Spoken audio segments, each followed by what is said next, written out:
થી લઈને આખરે રથ કરી ચૂક્યા છે પ્રસ્થાન અને સૌ કોઈને હવે દર્શન સુખ આપી રહ્યા છે જગન્નાથ।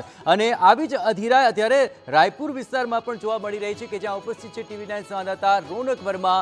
રોનક, આખરે રાયપુરની રોનક કેવી લાગી રહી છે આપને, અને જે રથ આવશે તેને લઈને કેવી તૈયારીઓ અને અધીરાય આપ ત્યાં જોઈ રહ્યા છો રોનક?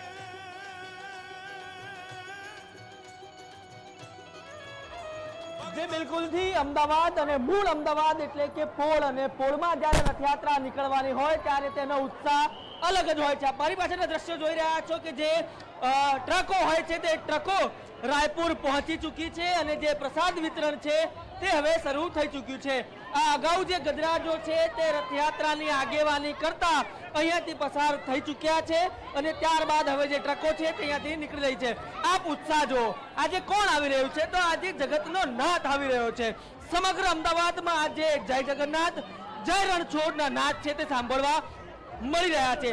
તેની સાથે જ આજે હજારો કિલો જે પ્રસાદ છે તેનું વિતરણ છે તે થઈ રહ્યું છે।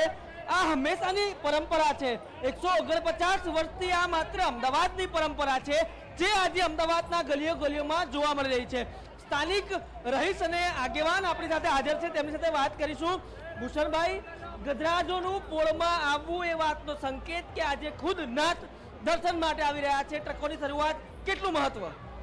ગજરાજની પધરામણી ટ્રકો મારો વાલો આયાની વધામણી ભગવાન નિજ મંદિરથી બહાર આવી ગયા છે અને એ નિજ મંદિરથી બહાર આવીને જ્યારે લોકો સુધી ભક્તોને મળવા પહોંચવાના હોય, આખું વર્ષ ભક્તો મંદિરમાં જાય, આજે તો ભગવાન સ્વયં પોતે આવે છે એટલે એના વધામણાની અંદર આપણી સંસ્કૃતિ, આપણી પરંપરા, આપણી આસ્થા અને આપણી શ્રદ્ધા ભગવાનને આતિથ્ય માટે કોઈ કમી ના રહે એ માટે થઈ લોકો આ 149મી રથયાત્રા એ રથયાત્રા નહીં જનયાત્રા બની છે અને વાલાના વધામણાની રાહ જોઈને ઉત્સુકતાથી બેઠા છે।